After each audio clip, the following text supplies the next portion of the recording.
All right, welcome aboard for Learning Objective 3. We're going to discuss the function that Jackson saw for himself as president. And also you want to discuss the significance of his attack on the Second Bank of the United States.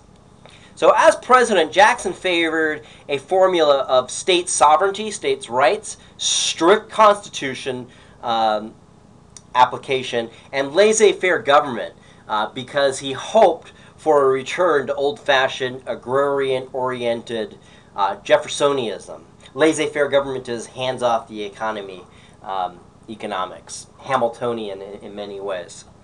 On numerous occasions, Jackson looked back to the simpler and presumably pure young republic of Jefferson's days and praised it for its virtues. So he was incredibly nostalgic for the early republic, the first generation. He described the agricultural interest as superior in importance to all others, and the cultivators of the soil as, quote, the best part of the population, unquote. Independent farmers are everywhere the basis of society and true friends of liberty. Also was another quote of Jackson's describing his idea of this notion, this concept of the yeoman independent farmer. Second, Jackson looked upon himself as the guardian of the people's interest. He felt by reducing the government's role in the economy, it would make it harder for special interest groups to win privileges. Could it really be urged that the framers of the Constitution intended that our government should become a government of brokers?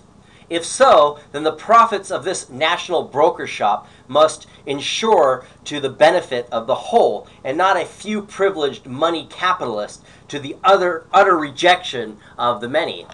So this gives an indication of the concern he wanted to at least convey to this expanding voting electorate.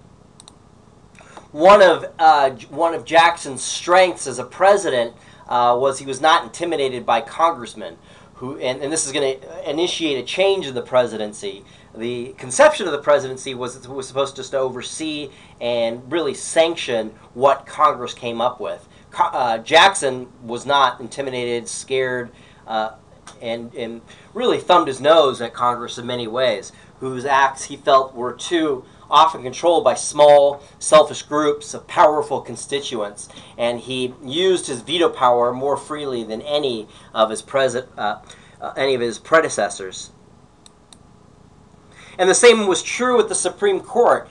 He didn't think that they had the final word on matters of constitutional interpretation. He believed that the president's oath bound him to support the Constitution as he understood it, and not as it was understood by others. This is represented with Jackson's war on the Bank of the United States and his lack of action on the behalf of the Cherokee Indians, who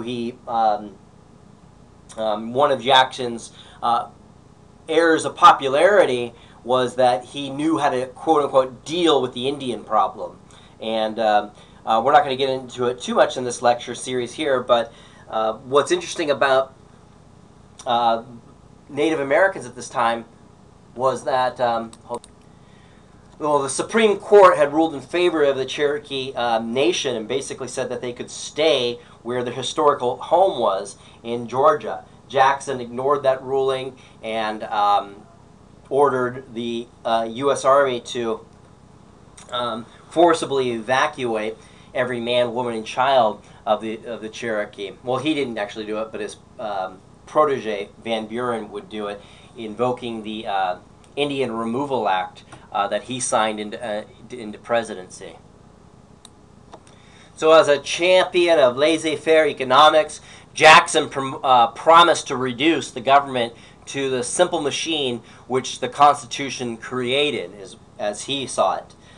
This was because Jackson believed that the federal intervention in the affairs of the people usually came in the following forms. One, special favors to influential minorities, meaning economic elites, and encouragement to monopolies, basically, the federal government creating monopolies, as he saw it.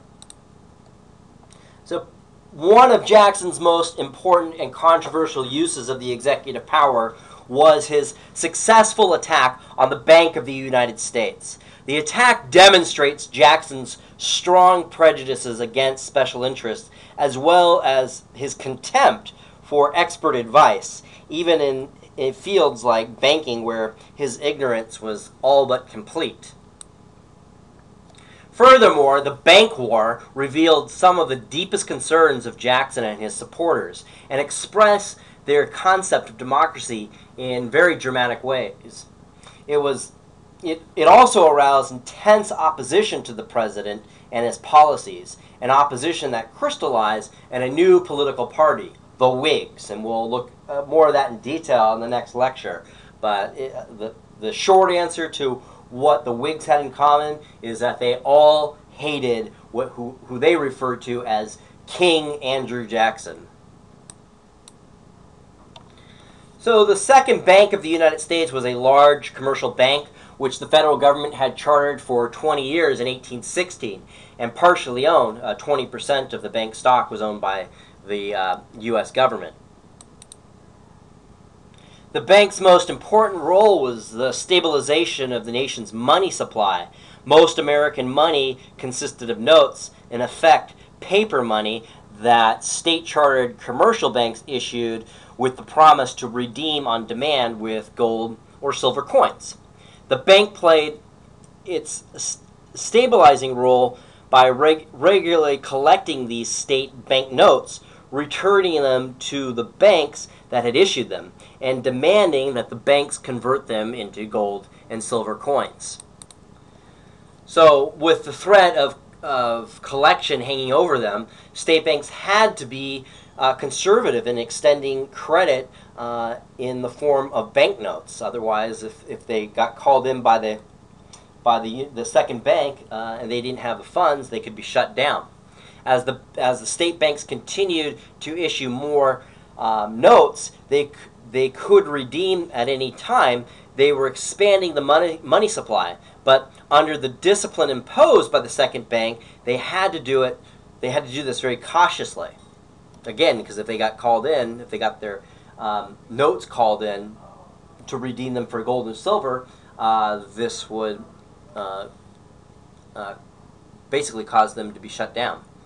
So during the prosperous 1820s, the second bank performed well, maintaining steady, predictable increases in the money supply throughout the nation. So most people back then, as of today, did not understand commercial banking, particularly its capacity to enlarge the money supply through the lending of banknotes, nor did they appreciate the functions of the second bank. It was easy to believe that banking was a non-productive activity and that bankers earned their profits illegitimately through the exercise of special privilege and even corruption. Various interest groups played on popular prejudices for the purpose of killing the second bank. Wealthy New York bankers, including supporters of Martin Van Buren, who would be Jackson's hand-picked successor to the presidency, wanted to see federal deposits in their banks. And some bankers in smaller cities, including Nashville, supporters of Jackson, wanted to be free of regulation by the second bank. So in 1832, Jackson's opponents in Congress, led by Henry Clay and Daniel Webster, united to impose a political trap on Jackson. Knowing that many Democrats in Congress supported the second bank and that Jackson was opposed to it, Clay and Webster hoped to lure Jackson into an unpopular veto before the 1832 election.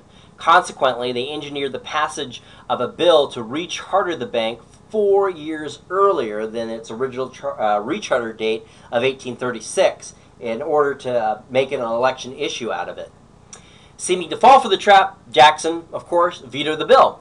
But he accompanied his veto with a powerful message that gained wide circulation. Jackson denounced the second bank as a nest of special privilege and of a monopoly power that advanced the interest of, quote, of the few at the expense of the many, unquote, damaging the, quote, humbler members of society, the farmers, the mechanics, and laborers who had neither the time nor the means of securing like favors to themselves, unquote. Finally, Jackson made a connection that was especially damning in the Patriots' eyes. He emphasized the heavy investment by British aristocrats in the second bank. So he created an interest of this elite group of bankers who were corrupted by foreign interests, who were controlling the economy. So in his veto and subsequent bank war, Jackson had a better sense of the public's anti-corporate mood than did the supporters of the bank.